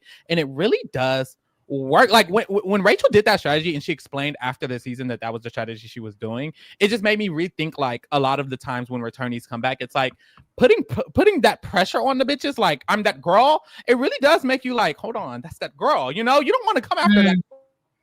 Ika really created this presence of herself in this season for not just the players, but also the audience. This is why she's Ika Wong this season. Really, she cultivated this energy. It's like, don't touch me. She made herself untouchable, really, just by the way she carried herself. And it's like, that's a good quality to have, especially as a returnee, because this is the stuff that happens. It's like, baby, they were using vetoes on her. They were like, wait, well, hold on. You know, that happened. So I just think it was wonderful. It was beautiful. I mean, she doesn't have any other choice. She ripped letters in season 2. I don't know if you've like watched that scene recently, but she literally tells the people she's like, fuck you. Yeah. Like, forget your family. She's shredding their family. Letters. Like, Ika wasn't doing, like, Ika has always been herself, but once you do that, like, there's no going back. Like, she had people crying, like telling her to F off. Like, it was crazy. Like, you can only take ownership, and that's what she did. She didn't pretend to be someone else. And once you get to that point, by that point, she comes on the house again for like the BBcan Awards and like other seasons. She is Ika Wong. Like, she is that girl, to your point. So it's like, you can't come into season 5 and be someone else. Like you can't, like specifically her, she can't, or else it would come across as fake. And one thing Ika is like, she is not fake at all. Literally at all. The opposite. So this literally leads to the eviction on the episode. On episode 2, this immediately goes into the eviction, and we get the vote, and we get the eviction vote, and we see how close it is, and that's basically all we see. It's not until episode 3 where they do a flashback and kind of explain everything that was going on in this moment. So it looks like at the start of the night, when they're about to start voting, Mark is the person who was about to get evicted potentially. Kevin and Bruno are like, hold the fuck on. We need to like not have this happen. He needs to stay. So this is when they start spreading information about Cassandra, that Cassandra is blaming Mark going home on Gary and Ika. And of course, this gets the girls riled up. Ika tells Gary. Gary's like, girl, what the fuck is you talking about? They calling out Cassandra. Mark comes in and is lying and is saying, yeah, Cassandra did do it. And my thing is Mark lying here or is Mark lying later? Because Mark comes in and says, Cassandra did throw y'all under the bus. She did say that. I overheard it. Later on, he flips it and says, never mind, she didn't say that. And they were like, well, you can go home then. He literally gets himself voted the fuck out at that point. I'm like, girl, if you were lying, keep lying. So I'm like, is he lying or not? I don't know. Because Cassandra would say some shit, no? In my mind, Cassandra would say some shit. So I'm like, did she? It's hard because, like, again, like the feeds weren't on. Like at that point, we didn't have feeds to know what the heck on. So obviously, you're gonna hear biased interpretation of like the events that occurred after on feeds. I think one thing is for sure, people already had distrust on Cassandra. I don't know. I have to believe that Mark concocted this on his own because it was so foolish and done so poorly. Like, I genuinely can't imagine a vet telling him to do what he did. Like, I don't think I genuinely hope that Kevin or Bruno did not pull this man and told him, try to do your big I one. feel like they did, but they would have showed that, no? That's what I'm saying. Like, narratively, I just have to assume that Mark did this, because the thing is that like the vote between Dimitri and Mark was so flip-floppy. Like Kevin and Bruno really wanted Mark to stay, and I believe wholeheartedly that Mark was going to stay. Like I think he was, and not everyone was aware of that. And I think because Ika flipped the vote last minute, I think all of that happened, but I think Ika flipped the vote last minute. The reason why the votes are split the way they are is because Dre, being one of the only newbies to vote that way, is close to Ika. Ika went to Dre and had the ability to tell her to flip her vote. Yeah. Everyone else that voted that way, Netta, Sydney, Gary, Cassandra, I think Ika told them what to do. And I think Sydney wanted to tell Kevin and Bruno. And I think, correct me if I'm wrong, Sydney is sitting beside Kevin during the vote. And I think she tries to tell him that it's being flipped, but he's not registering, which is why Kevin and Bruno start talking this like, oh, we were doing it to show that we weren't with all the vets. That's not true. You just didn't know that the votes were going that way. Had they known, they would have voted that way. Like they would have absolutely voted that way. So I think it is purely Mark's fault. And I think it has Ika's power, because Ika was pulling the strings the entire time. The edit doesn't show it that way, but Ika, she was consoling Jackie every time she was crying, consoling Dylan. Like she was she was the middle of the house. And I think that's very evident in season 1. And that's why she gets to do what she does later on. Yeah. And that's why I'm really excited to get more into it in this rewatch, because from what I remember, I just know like she really does work this house, like you're saying, and she does it too by being this honest person, by being herself. Like you were kind of saying it earlier, Pharaoh, about how she comes into a house with this energy that makes her untouchable, and I think she uses that to also come off as like very honest and open. So like when Ika is telling you something, you believe her because this is Ika. Ika doesn't really lie, you know, or how she goes around and she's like, baby, I hate to tell you, but you're going home. You're going home. You're going home. I hate to tell you, like she did that so many times throughout the season, and I love it so much because it's like I'm the person being honest with you. Everyone is lying to you right now, but I'm being real with you, and I'm letting you know this is what's happening, and you have to do something about it, or you will go home. You know, 100%. And like I just love her position. I love how she runs through this game. It's just so it's so good to see. I do agree with Josiane, especially when you get the breakdown. I have the breakdown of the vote on the screen. It's like the people saving Dimitri at the end of the day are connected to Ika, but I also, like, in my mind, we didn't get the feeds, but in my mind, I want to give a little credit to Gary as well. It feels like in this moment of the flashback, Ika and Gary are in lockstep. It's like they're upstairs together. When they're downstairs deciding, it's Gary and Ika. So what are we doing? Actually, Ika and Gary, it's very much so them agreeing. And also we know Gary has the connection to William and Dre as well. I feel like it really is like their decision for this moment. But of course, ultimately Ika's decision of what is it that we're going to do? And I do agree. I think it just makes the most sense that this vote was contingent on Ika's decision. It was contingent on who was Ika wanting to save at the end of the day. Because if Ika decided to save Mark would have stayed. Period. If Ika decided the other way, then Dimitri would have stayed.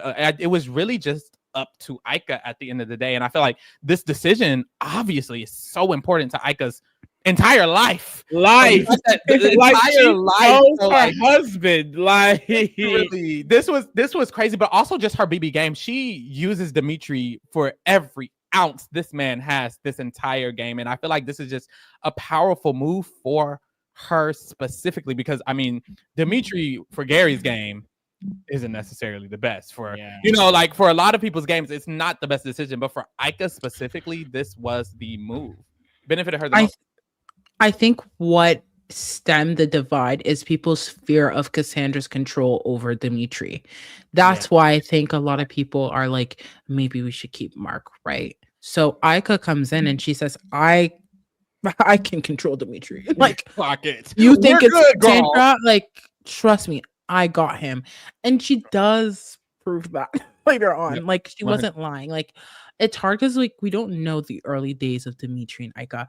Like we get a little tangent of him saying like after Ika walks in, like, oh, and Kevin walks in, oh, does doing one season of BBcan make you like super hot? Like I was like, exactly. We knew you loved Ika from the moment she walked start, baby. And rightfully so. She looked good. She looked Amen. But aside from that, we don't really see any Ika and Dimitri like crumbs from those early days. They really try to frame it as Cassandra and Dimitri's, which I can't blame them because like you're editing an episode live, you can't see the future. But that being said, Ika is the reason why he stays because she goes, actually, I have control over Dimitri, over Cassandra. Like, trust me, like he will be under our control. And I think we see this in a few episodes later on, and I don't want to get ahead of myself, but Dimitri kind of being invited into the vets because they think that like they have control over him when truly it was Ika, but it became a partnership as well. Very interesting. So Mark goes home barely 6-5 vote. He's voted out. And we move forward. Yeah, literally very close. Sickening. One day on YouTube says Ika said on YouTube that her and Demetrius were sharing a bed together from week 1, so I think they were close in the early game. Interesting. Ooh, that was her man from day 1. Week 1. Dang a bed, huh? No, I don't know. Right. I have no idea what happens in week 2. I don't know who's HOH. I don't know who's veto. I don't know who goes home. I don't know who's nominated. I don't know shit. So we gonna have to see on Wednesday. No shade. I'm excited though. I'm very excited. We'll see. Any more thoughts on the week before we start ranking these motherfucking players? No shade. No thoughts. Well, the 2 rounds. We didn't have no feeds. It's just nothing. Nothing. We got everything we got. I think I had noted down what the alliances were like during that first week. So we have Ménage à Trois, which is Bruno, Kevin, and Cindy. The French Connection, obviously, William and Dre. Yes.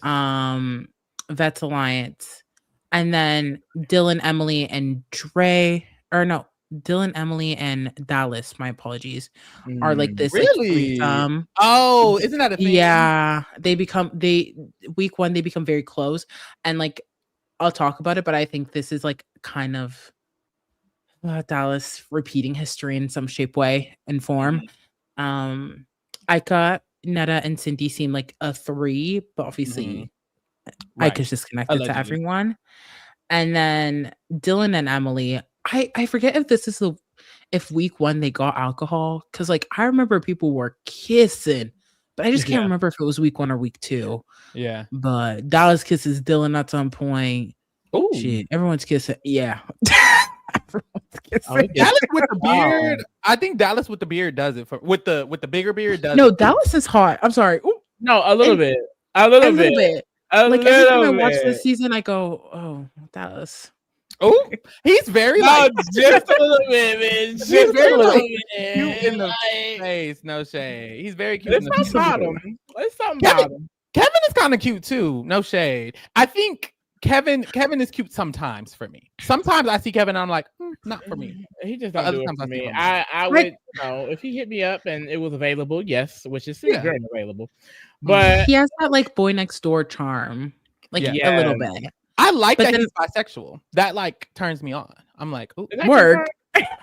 Come here. I just feel like I see myself in him. I'm like twin. Is that confirmed? Is it confirmed that he's bisexual? I think it's. I think it is. I just think that Kevin's fluid. Like I don't think he has a term. Yeah. Yeah, I think Kevin.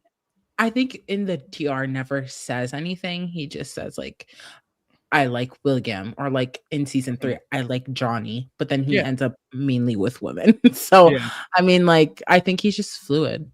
But him and let me not get in a mess, but him and Peely are like no longer together due to scandal? Yeah, he's with that girl from Cheaters Canada, the same season they were on. Got you. And then they did Amazing Race Canada together. Him and the new girl? Yeah. So they met on Cheaters Canada. And they weren't like together during the show, but after the show they popped up as a couple, which kind of gagged me. And then they did Amazing Race Canada. Okay, and I believe they won? ? I don't know. Come on, they did fairly well, if not win. Okay, period. But the last thing we didn't discuss was Netta winning her safety. Netta did get her not 6 weeks, her time warp from Canada that is going to time warp her all the way her eviction. Can I gag you with the results? I found them in my archives. What's the results? So Netta wins by 21%, which is not a Okay. crazy amount. Yeah. Kevin gets second with 17%. Kevin. Cassandra gets 16. Gary with 8. Dallas with 6. Bruno with 6. Karen with 5%. So Come she's on, the first Karen! newbie, and she's Yeah. in like the top 10. And then Ika, and then the rest of the newbies. Did no one want my sister safe? Oh, see, y'all didn't know Ika was coming to They really didn't know. gag y'all. I They see why, didn't like, know Ika for real. They thought, okay, Ika gonna come in here and just, shred some more letters. No, mama. No. I see why they were thinking that way. Also, like, Netta seemed to need the safety the most. Like, if a vet was going to get targeted, it seemed like the newbies were looking at Netta's neck the way they were talking on episode 1. So I could see why, like, if I was a fan, I would be like, well, Netta's the one who needs the safety. Gary and Ika are cool with Dre and Bill. Like, they don't need it. Netta needs it. So I see the mindset. Why Kevin's getting voted, I don't know. I think it stemmed from just like how loved they were. Like Netta, I really, no shade, but the fall from grace from Netta this season is crazy. Like she was beloved, and rightfully so. Like I genuinely think Netta is, at that point in time, she was the best to never won at that point in time. Yeah. Now my opinion has changed, but I won't spoil it for y'all. So that being said, like I understand why Netta got the votes.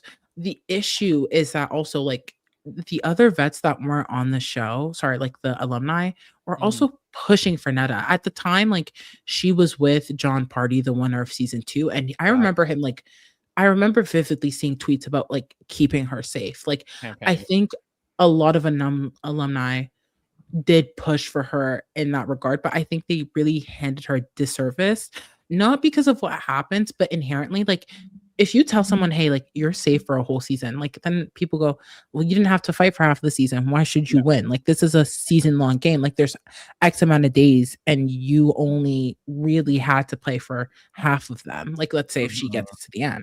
So it's kind of a disservice, right? And I think it also takes away the excitement of the fact that Netta was back. Like, we were excited to see her play the game, strategize. And I think her safety just ultimately alters the way she plays the game. Like, genuinely, like, if she's not safe, does her fall from grace happen that way? I don't think so. I think this is like something that, like, genuinely, I think that's what leads to her demise. I can agree with that. I do think that makes sense. Also, like, hearing Netta, there was one time I, like, was watching. Whoa, was I doing that? I don't know. Somehow I was watching Kevin's stream, and Netta was there. I guess they're, like, really close or something like that. Kevin and Netta, don't know, but Netta was literally there at Kevin's house during his stream, and they were asking her about coming back to Big Brother Canada. They ever asked her? This was after BBcan 5, and she was, like, speaking so, for lack of better words, negatively about herself. She was like, I mean, I feel like everyone hates me. No one's going to want to see me. Y'all don't even really want to see me. And I mean, I don't think the producers really like me that much. And this, and this. And if I come back, I'll probably lose. And it's like, a part of me is like, I think she maybe thinks too much sometimes, because even in her intro, she's like, well, everyone thought I was a bitch, so I'm just going to be a bitch. And it's like, did everyone not love you? That was so shocking to me when she said that. Like, when I first heard her say that, I was like, I didn't think you were a bitch. I think it has to do with Heather. Who the fuck is Heather? She was the girl that, like, she was blonde, and she, like, it really made it seem like she was being, like, bullied, and, like, you know, Netta was a part of that. Like, you know, I think that's what they're talking about. But, like, Heather, like, to me, is kind of like a blimp in season 2. Like, no shade, but it's just like, she's not, like, when I think of season 2, I think of Kenny, I think of Ika, I think of Paul, like, I think of a lot of people before I think of Heather. No shade. There's no shade. Like, so I think that maybe is what. Yeah, I just feel like she just, I just don't want her to think that way. Which is why I love that she was able to go on to Traders Canada and redeem everything about, like, the way she was thinking. But, like, when I heard her saying that to Kevin, I was like, girl, what the fuck is you talking about? Like, why would we not want to see you? Are you crazy? But hey, that was the past. This is the present. She won Traders Canada. I know that's right. Let's hear Rank the Girls.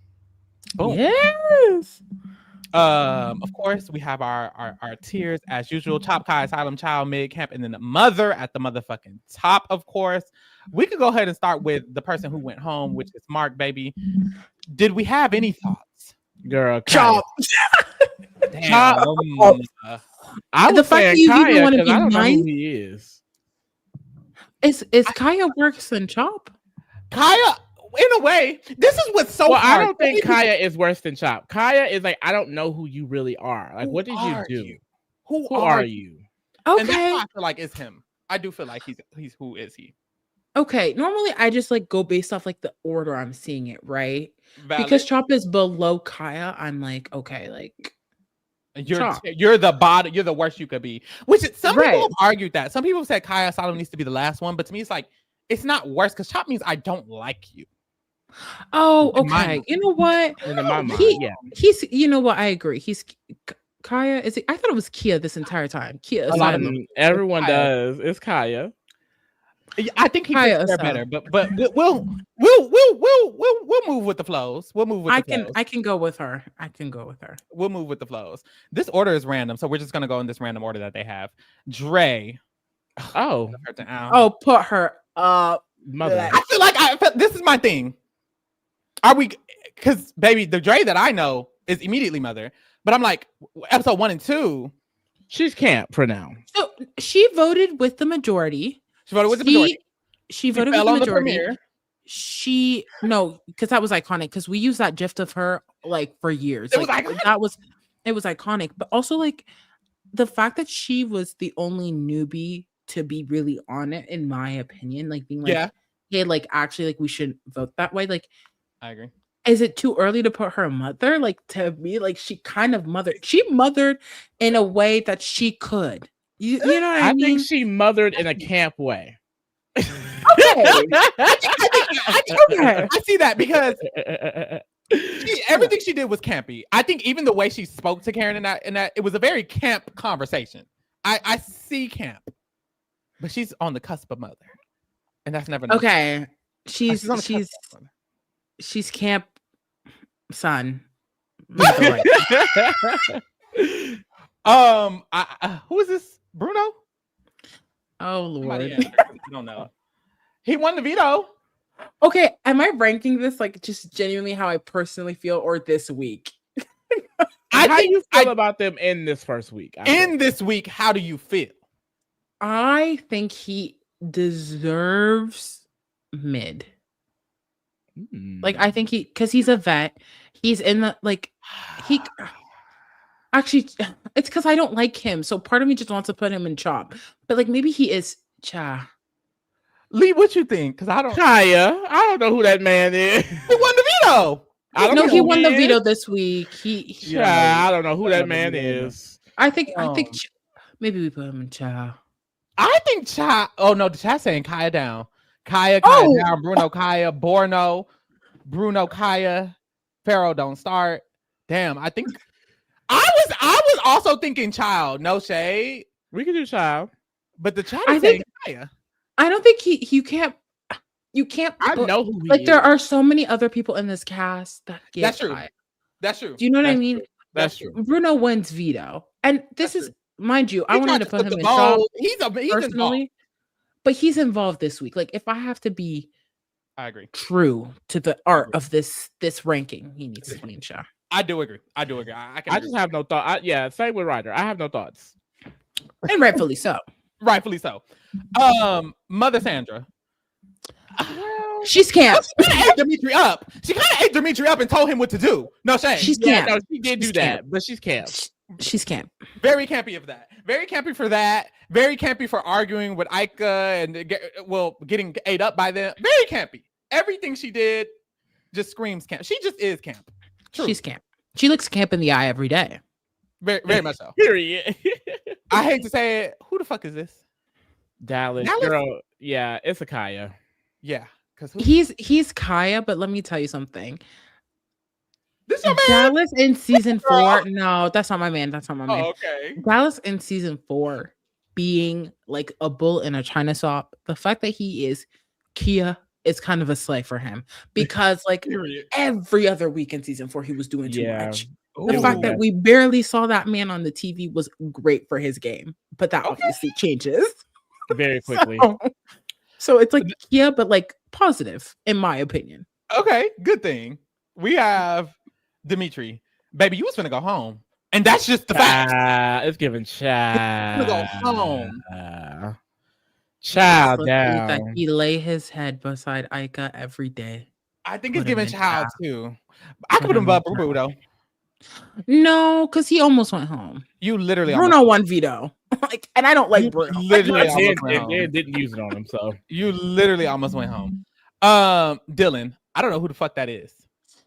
Yeah, Dylan is a Kaya for sure. I don't know who that is. He really could be a Chop, but he could be a Chop. He hasn't. I don't even know enough to put him in. I don't know enough. He fought with the Mitris. Did he get one diary room the entire 2 episodes? Right. Not that I can remember. I don't even. I can't remember. Monique. Yeah. Kaya. What's this lady's name? Monique. Melissa. Emily. Emily from Lindsay, Ontario, musician. Who is Monique? Yeah. I remembered the M. The M out for me so bad. I was like, it's an M word. It's an M word. The whole time it's Emily with an E. Like, I don't even know who the fuck this lady is. Was she even on the cast? Like, is she a part of the production team? Who is this? She looked like she would be a part of the production. Though. She looks like a producer. Like, she's in here as a hired, paid intern because they couldn't find an eighth. Wait, are we ranking within the ranks they're in? We should. Okay. Because this is not correct. Who we need to move within this Kaya? Mark needs to be last, y'all. He needs to be last. He went home. And then we can keep it like that. Okay, I do agree. I do agree. That was so this is my mother. I don't give a fuck what y'all got. Yeah, Gary is mother. I'm sorry. Ooh, Josie, yeah, what? Keep it cute, Josie. Yeah, keep it cute. Keep it cute. Because he was the man. No, I have to ask you. I want to ask you, how are we ranking this? Like, are we ranking it on the gameplay? Or are we ranking it on how we feel? Gameplay, vibes, gameplay, other. Yeah. Because Gary is inherently mother. Inherently. Parent, if you will. I'm just thinking of the game that was played. Oh. Like, I'm just thinking about the game that is played. Like, if we put Gary and mother, I'm okay. Because, like, inherently mother. But Gary will have to be the last mother that we put in the mother tier then. Or the first in camp. Because Gary, unfortunately, is on the outs of the vets. And it's not Gary's fault. Like, it's not. Like, pre-made beef preseason, like, what are you going to do? Like, it happened a few years ago. People are still holding on to that. Like, what can you do? Mm-hmm. But gameplay-wise, I think if Gary doesn't have Ika, I will say that's a part of the reason that's keeping him up for me is because of how much he has Ika this week. I'm like, they both wanted Dimitri to stay. So I'm like, I'm going to give him that one thing this one time. And no shade, let me be frank. This might be the only time he's in. So I don't want to. Okay. You know what? And because of that point, we can leave Gary and mother. It's inherently mother. But that stay will not be long. We kind of need to. I'll see you on Wednesday. We need to add another tier. We need to add another tier because Ika is like egregiously mother. Like she's. And that's my point, right? Because like Gary right next. Why is Gary next to her? In a way. That's my point. To me, it makes sense. I don't really see an issue. Personally. No, because Ika's on a tier of her own. Like genuinely, like that's why I was also having a bit of difficulty because I said, is Gary to the level of Ika Wong in this first week? The thing is, no one is at the level of Ika Wong ever. And so they will ever be. They will never be. I just feel like have a tier that says Ika. That's what's been actually that's what's about to happen because something just isn't right. It doesn't sit well with me personally. I feel like it doesn't sit well with me personally, and I feel like I just personally have to do this because no one is on her level, and I don't even mean that in a bad. It's not nothing. You shouldn't be ashamed. It's just not true. Right? You're not Ika. Because Gary is iconic. We love Gary. Gary honestly deserved a better cast, in my opinion. No, there's so much I could talk about Gary, but we'll talk about it when the time comes. But like, Gary is a mother, so I'm happy that he gets to keep his mother. Gary is mother. He is a mother. You see what I mean? It just Ika deserves her own tier. I think this was a good fix. I don't know. I think this kind of ate because Gary's still mother. And Ika's Ika. Like, I need to say Ika Wong. Like, that's who that is. That's Ika Wong. Right. Full name. Full govy.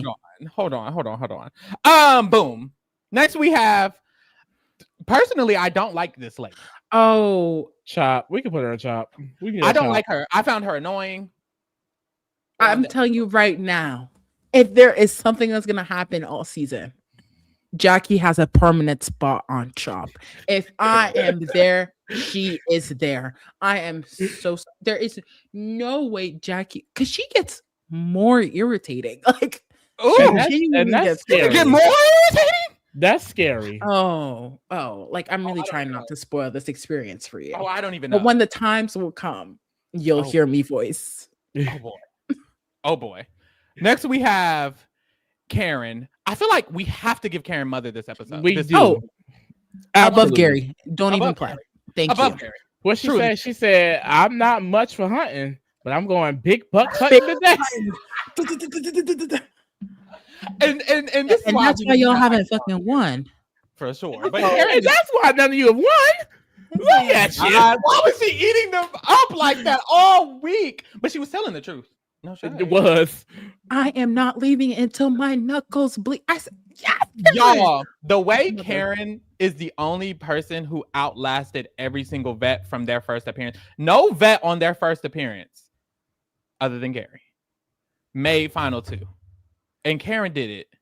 She ate the shit up. Period. This is the head. She watched all of these. But every word she uttered to them that was shade, she had the right to when you see the results. 100%. She ate that up. No shade. I don't know who this is. Oh, Kevin. He might need to just stay in. I mean, I would put him in child with Bruno. I mean, he put her on the wrong side. Good. Low-key, can we be for real? Bruno kind of beats Kevin this week, and that's me being like fair. That's not personal. That's me being fair.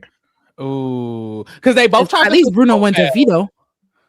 I mean, yeah, because in my opinion, they played the exact same game this week. They both barely had relationships. Their one relationship was with Mark outside of the trios they have. Mark went home. They both tried to flip the votes and flopped. Like, they're about what and what. The only difference is Bruno won the veto. So, I mean, I'm going to be so for real. Like, Bruno will never be ahead of Kevin any other week. This is the 1 week he'll be ahead of Kevin. Let's give him his one time. Okay. Netta, she got her safety to merge. She kind of didn't do anything else. That was really. I mean, the safety camp enough. Is getting the safety camp? No. Mid feels good for Netta right now. Okay, well, let's do it. Josiane, what do you think? I don't know, and that's probably why she deserves to be on mid. Like, I agree, because I'm sure on feeds, like that's what I'm saying. Like the fact that we don't get feeds, like it's hard, but like I'm sure she was doing a whole lot. But based off the episodes. That's what I can give her. Because reading ahead on feed, she's talking to the camera and she's saying that I gamed more than all of BB2 in the first week. Whoa. Yeah.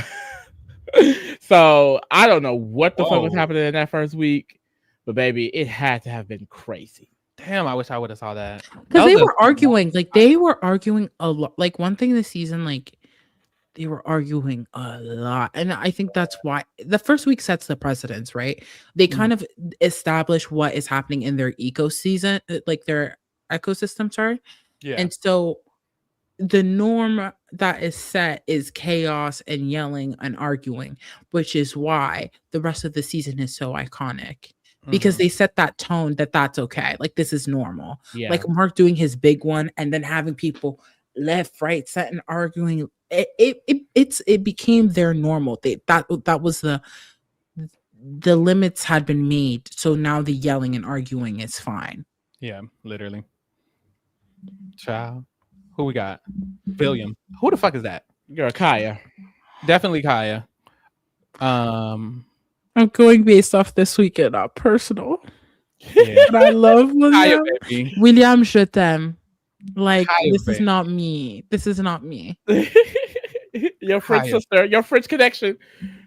And last and not least, well, could be least. No shade. Cindy with an S. Camp. She's camp. She's camp. Actually, She influenced Maybe Karen. she's mother. Well, too far. Oh, She ran Karen's HOH. I mean, if we're putting, and I'm being for real, like if we're basing it off this week, she's up there with Gary.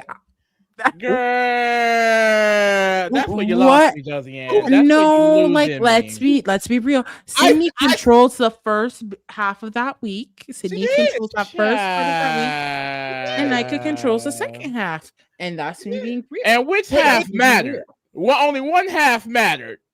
And it wasn't the first half. Well, nominees to not. How can we have the second half if we don't have the first? How can we have the HOH? How can we have the nominations? And she's very camp for that. And she's very camp for setting that up for Ika. She's very camp for setting that up for Ika. Thank you, Cindy, for all your hard work. Camp. I think I'm being fair. One thing about me, I'm being a little biased. I am. It's crazy because it's like I don't feel mother from her. I don't feel mother, but I do feel like she did do more than Gary, and that's my point. Right. Like but what's the fight? The thing is, here's with this tier ranking. There are certain people who automatically are just in mother based off presence, and it takes a whole lot to bring them out of it. Okay, I agree. Gary didn't do anything to he started in mother. He did. He didn't do anything to lose the mother position, in my opinion. I do agree. Not yet. Not fully yet. There is some strategic maneuvering that he's not fully a part of, but he can still clinch it.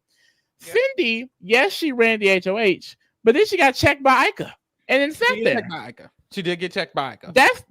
That's very campy to me. Okay. A mother would have clapped back. I think a mother would have clapped back. Who was clapping back to Ika? A mother. And clearly there's no. So wait, hold on, because if you say that when Jackie claps back at Ika, which she will.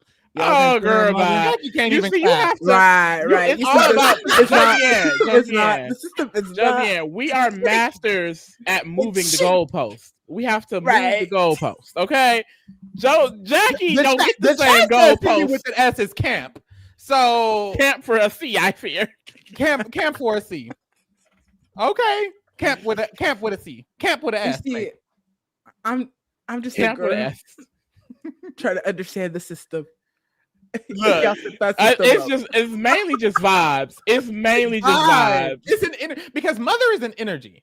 Camp is an energy. Or like for example, like the week Gary, meets his demise, he probably will not be a mother. Or he could be, depending on how he goes out. You never know. All you need to know, Josiane, is that Ika will always be in the Ika Wong tier. And rightfully all so.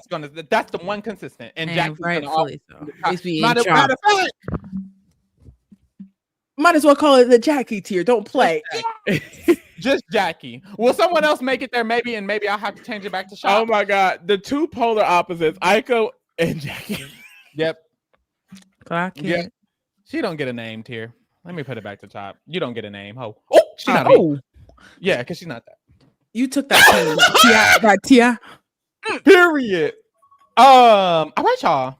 Get into the other shit we got going on. That was the recap for today, but we will be back, of course, on Wednesday talking the next episodes of Big Brother Canada. If you want to join us on this rewind, of course, make sure you watch episodes 3, 4, and 5 by Wednesday, because we will be talking all about them and discussing the tea from the live feed archives that we have going on. Of course, also get into the other stuff. Tomorrow we will be doing our Survivor Rewind. It is moving to Tuesdays, so make sure you tune in with Nayanka, of course, with the Nicaraguans, of course, with Brenda. Brenda's no more there. Brenda's not there anymore. Oh, God. Wednesday we're doing Survivor 49. Nobody cares. On Thursday we're doing Amazing Race, of course. On Friday we're doing the challenge, of course, and of course join us on Sundays for Baddies USA, baby. I Love Cabin's gonna come when it comes. Hopefully it comes tonight. Hey. Good luck. And also, of course, we're back at Reality Rewind. Of course, every time we're doing a Reality Rewind series, we also have to do a Reality Rewind vote, because next season of Reality Rewind, we need to know who the candidates are. So, of course, make sure you guys click the link in the description because, baby, there's another vote. There's another poll. You will use this link to submit your candidates for the next Reality Rewind series. So when you come in here, you're going to get asked a question, that one, boom. And then you're going to get asked, which past reality show do you nominate for Reality Rewind? This is season 4, baby, and I will change that. So send in the show, the name of the show, and the season of the show. If you want us to cover Jersey Shore season 2 next time, type in Jersey Shore season 2. By the end of it, there will be the top 10 vote getters who will be nominated for the next season. And of course, we'll be choosing from one of those 10. The link is in the description, baby. Send your shit in. Period. All right, y'all. That's a wrap on BB Canada. Thanks for keeping it real with the kingdom, baby. We're out. Bye.